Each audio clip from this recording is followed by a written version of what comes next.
Since graphic design is about telling the right story with the use of the graphic design elements, creating an unexpected solution is part of the principle I apply to every design project I work on. Tunji again from Ceasar Graphix. Welcome to my channel. Today I'm going to be teaching you how to create African Press Service social media poster. If you need the exercise file for this tutorial, simply make use of the link in the description section of this video.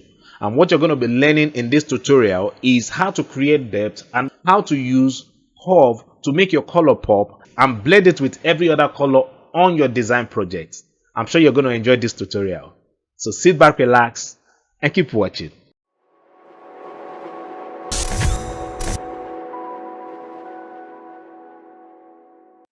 So I'm going to create a new document now. So I'm going to click on File and I'm going to select New. So I'll make this project 800 by 800 because I'm planning to post this on Instagram. And I'm going to call this African Price. So my color mode is going to be on RGB. Now, the reason why it's always good to set your color mode to RGB is because this is the perfect color mode for web. So if you're planning to print this, then you can change your color mode to CMYK. All right. So, but for the sake of this tutorial, I'm going to make this RGB. Okay. So then I'm going to leave every other settings the way they are, and I'm going to select the create button. Then I'm going to drag my pattern image in from the exercise files. So I'm going to make this big like so, and I'm going to hit the enter key. So I'm going to make the opacity of this layer 5 for now. The whole idea of making this not too visible is because I'm going to be placing text on it. So it's better we don't make it too heavy, so as to not to make it swallow the visibility of the text. So I'm going to drag this and drop this here, and this can also be a bit bigger, and I'm going to position this here. So for this, I think we need to just add more depth to the polar coordinates effect that I did with the image of the drum. So I'm going to add curve adjustment to this and click on the clip icon here, and I'm going to just drag this down and push this up a bit. Let's just move this a bit, go up a bit like so. I'm going to add curve again and click on the clip icon. Then we can call this highlight because I'm about to add some highlight effect to this now. Like so. Okay, then I'm going to hit Ctrl I to reverse the mask. So make sure you're on the layer mask icon, and I'm going to hit Ctrl I. Select the brush tool. I'm going to scale down my brush size, change flow to 12, and I'm going to zoom in, and then make sure that your foreground here is set to white. All right, so I click on this icon here to switch the colors. Then I'm going to just move this here. Then you can just put this back. So the whole idea of changing our flow is to be able to change to control the strength of our brush.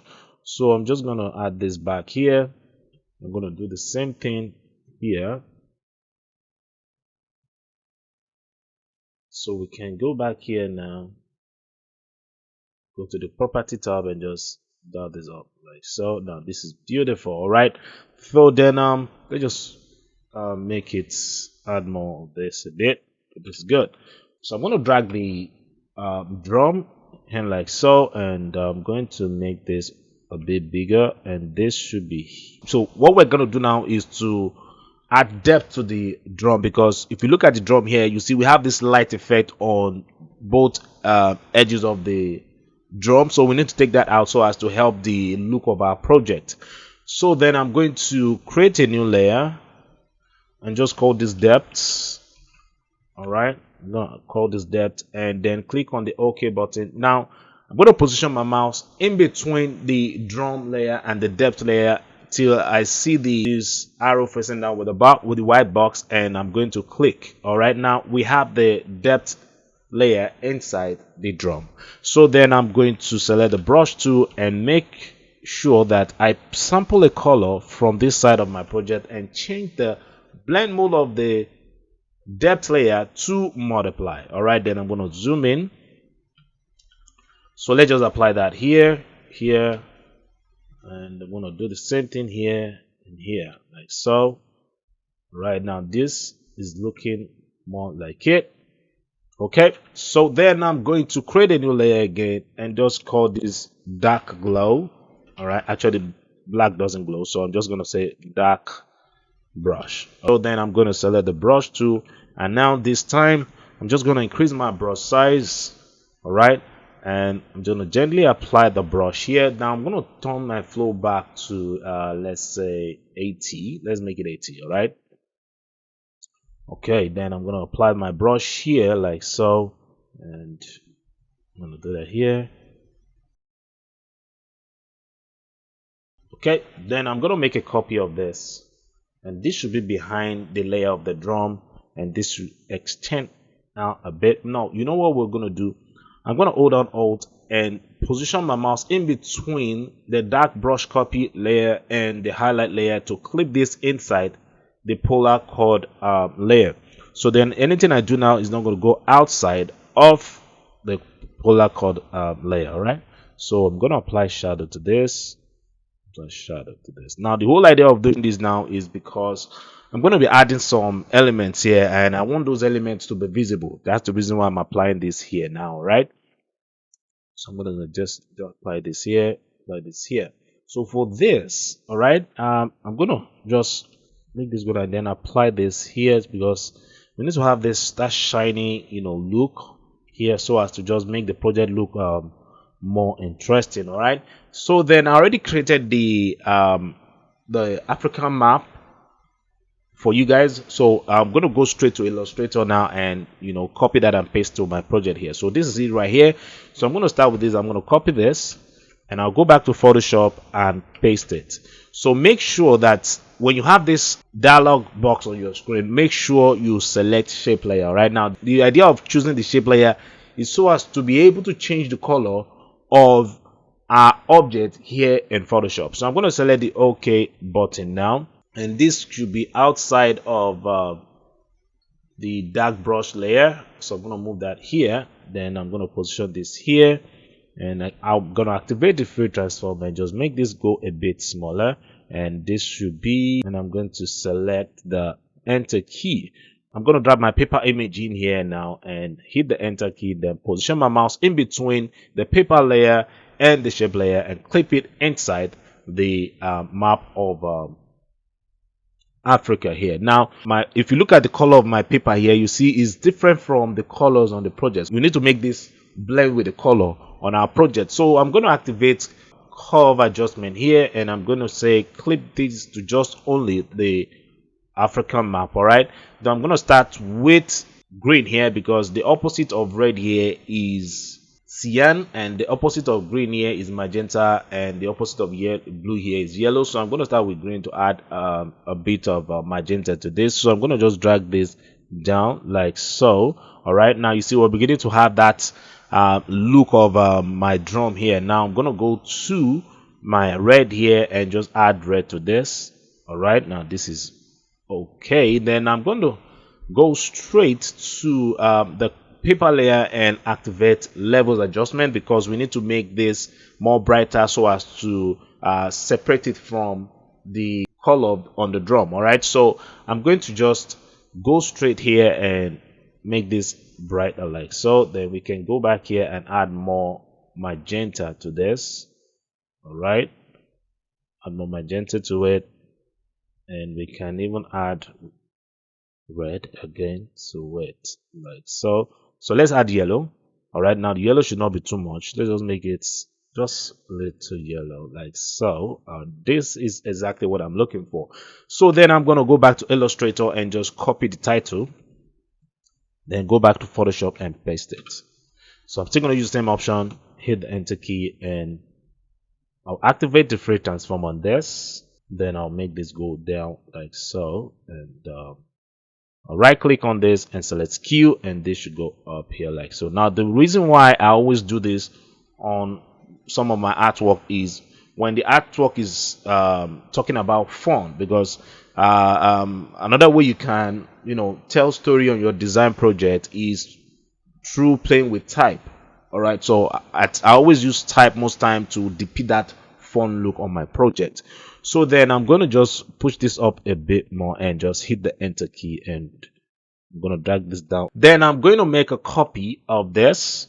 All right, because we're going to be making copies of the paper object a lot. So I'm going to just position that here, and I'm going to hold down Alt and clip this inside the title. All right, then I'm going to take away the levels for now and go to the curve adjustment here and just drag this down. All right, now we need to have that brown look on the title, and under the levels here I'm going to make this a bit darker like so. All right, don't make it too dark, because making it too dark is going to, it's not going to make it look nice. All right, so I'm going to just stop right about here, and then I'm going to draw a shape now. All right, because we need to have the service text here. So I'm just going to position this here and here. Then I'll create a new layer again and call this let's just call this shape.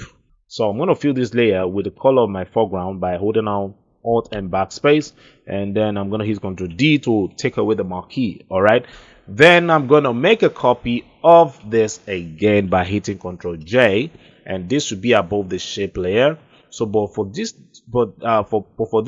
I don't really need the curve on this, so I'm just going to delete this, and I'm going to clip this to the paper, and the paper should go inside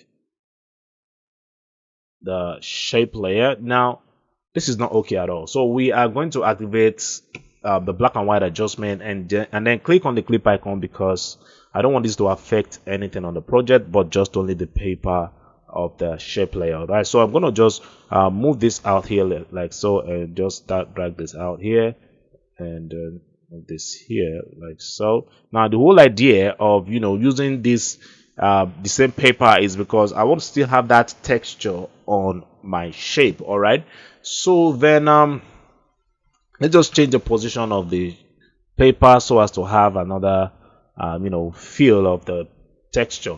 Then I'm going to create a new layer. I'm going to hold down Alt and click on the new layer icon and call this shadow. All right, then I'm going to select the brush tool and go to my brush setting here and make sure that I'm on the soft round brush here, and I'm going to zoom in. All right, then I'm going to reduce my brush size and make sure that your foreground is still set to the dark brown color that we've been using, and I'm just going to apply that here like so. Just apply that here, apply it here, like so. All right, so when you're doing this, make sure that your shadow is light. All right, don't make it too strong. Okay. All right, now this is okay. We can even use the eraser tool to just fine-tune this by just taking out some of the shadow on this side of our project. All right, then I'm going to copy my text now. So I'm going to select the text tool now, and I'm just going to click here and paste. So for this font here, I'm going to change this to Fat Boy. It's called Fat Boy Slim. All right, so I'm going to click on this and activate the free transform and make this smaller. Zoom in, zoom this here, right click and select skew and just skew this. So I'm going to hit the enter key now, and then we have this. So if just in case you notice that your shape is too small, you can hold down Control and select multiple layers, or select the layers, all right, and activate the free transform and just make this a bit bigger like so, and then we are good. All right, now for us to add our dates, all right, I need to first put all of this in a group so as to make my layer panel really neat. So I'm going to hold down Shift and select the layers and hit Ctrl G. All right, and I'm going to call this title. All right, now my paper map here is looking too flat, like it's too like a sticker on the drum, so we need to separate that now. So what I'm going to do is I'm going to select the dark brush layer here, and I'm going to select the brush tool and increase my brush size like so.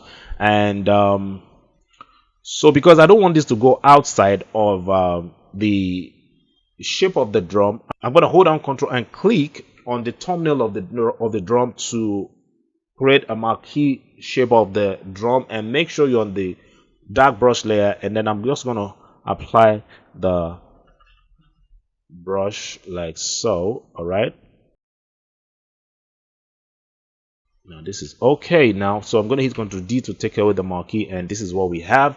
And for this my background here, I think I still need to add let's just create a new layer and call this white brush, because I'm going to be adding some information on that part of the project. And then I'm going to switch to white here like so, and increase my brush size, and then gently apply that here like so.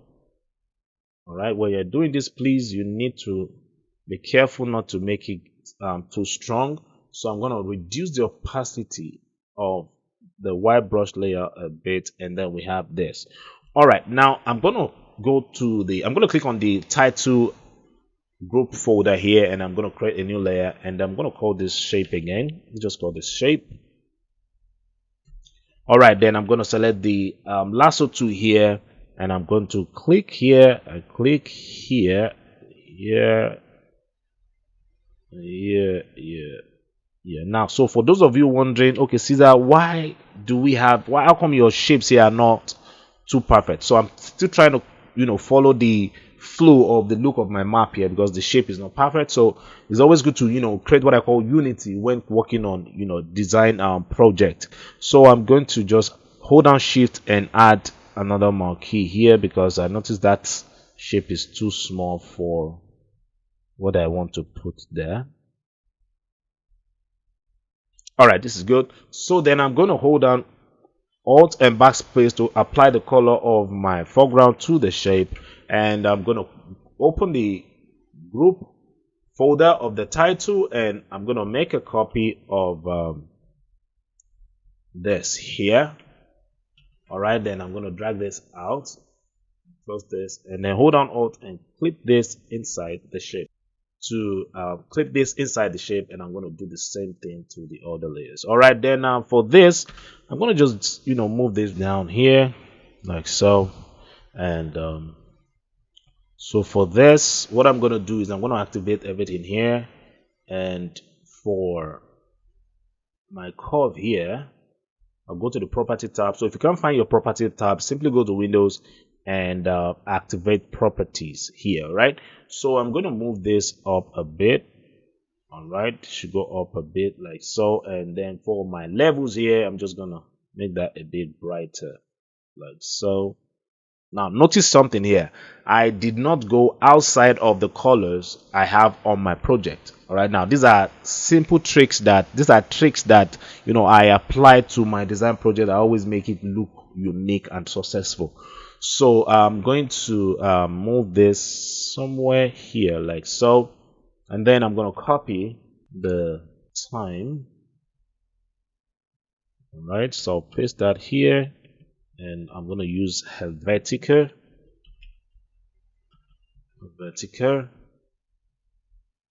So let's just use the bold extended. Do the bold extended, and then I'll make this smaller by activating the free transform on it. And this should be smaller. You can make this here, and then close the tracking. All right. Now, when you're applying your tracking, please avoid not making the letters and figures overlap on each other. Okay. So I'm going to position this here and hit the enter key here. This is good. All right. So I'm going to put this in a group. All right. Excuse me. So make sure you select all the layers before applying the shortcut, the group shortcut. So I'm going to hit Ctrl G now and call this 9 AM. All right, then I'm going to make a copy of this, and this should be here, and I'll go straight inside the group folder and activate the free transform on the shape layer, and right click and say flip horizontal, and this should go out here a bit, and then I'm going to change the time to 11. So this can be here like so. Then I'm going to change the name of my group here to 11 AM. All right, then I'll close this. Okay, so then I'm going to zoom in, because we need to draw another shape here. So I'm just gonna, it doesn't have to be perfect, guys. Just, create something here. Yeah. So I'm just gonna put this something. All right, now this is good. So then I'm going to create a new layer again and call this shape again. And then I'm going to hold on Alt and apply the color of my foreground this. And then so for this, what I'm going to do is I'm going to still go back and drag the paper and drop here and hold on Alt and click this inside the the shape here. All right, and hit the enter key. Okay, so for my 11 here, I'm just going to move that back a bit, right? Should move back a bit, like so. All right, activate curve again, and click on the clip icon, and then drag this down like so. And then the other thing I'm going to do again is I'm going to activate hue saturation and click on the clip icon again and select colorize here. And I'm going to move this down to blue and add more, saturation to this. All right, so I can still play with the hue a bit more. Now, for those of you that don't know what I'm doing here, I'm just trying to, go with the color of my blue here. All right, so I'm going to just move this here. Now, when you're doing this, please make sure you zoom out so you can see the progress of how you are applying the color to the show if you're using the right color. Okay, so then so I'm going to close this, open this here, and add space here to this. Okay, and I'm going to type and, right, so I'm going to click on the cap button here, make this smaller, show this here, right, and this can be a bold place, right? So it's not compulsory to use this type of and. You can also use the icon, which is this, all right, but for me I prefer this. All right, then can even make this touch the frame of the shape like so. I'm gonna paste that here, then I'll change the color of this to black to get the full transform of this. This smaller here like so. And for the venue, I'll copy that and I'll do the same thing, paste it. So but for this, I'm not going to use the bold extended, I'm just going to use the Roman, and I'm going to change my font weight to 30 here and take out the tracking and adjust the leading here like so. We can even change the church auditorium text to bold and change the color to the color from the project, and I'll activate the free transform on this and just make this smaller. All right, let's make this okay, and I'm gonna move this up here like so. Move this out here like so. All right. Now for this, I'm gonna move this up a bit because I'm gonna be adding a social media handle. We can even make this a bit bigger because after seeing the title, the next thing I want people to see is the time. All right, so yeah, so this space is going to be for social media. All right, so I've added the social media, and for the time I think I should just use the color here and make it brighter. Let's just use the brighter value of the color. Alright, so I'm going to copy this and close this here, and no, from this, and then apply the color code. Okay, so we can even still move this up a bit. We can put them in a group for this time. All right, so I'm gonna move this up here a bit, and then the social media can just follow. Excuse me, social media can just follow like so. All right, then for this side here, I don't like the fact that I have too much of this shadow here, so I'm going to go back to the dark brush here and select the eraser tool, and then just gently take that out here. Now it's not always good when you're done with the layout and then you just send it to the client. No, When you're done with the layout, you still need to go back and check what is missing, what you can add, and what you can subtract. All right. So that's why I'm doing what I'm doing now. So for my venue here and the date, I can even make that a bit bigger, like so, and make my date here smaller. All right, and can just take away the tracking there. All right, so I'm going to stop here. I'm glad you made it to the end of this tutorial. If you are able to achieve any project with the help of this tutorial, simply post it on your Instagram page and remember to tag me. My Instagram handle is at Ceasar Graphix. If you have not subscribed, remember to hit the subscribe button and remember to click the post notification bell so you get notified when I post my tutorials. Share, like, and comment on this video. I'll see you again in the next one. Peace.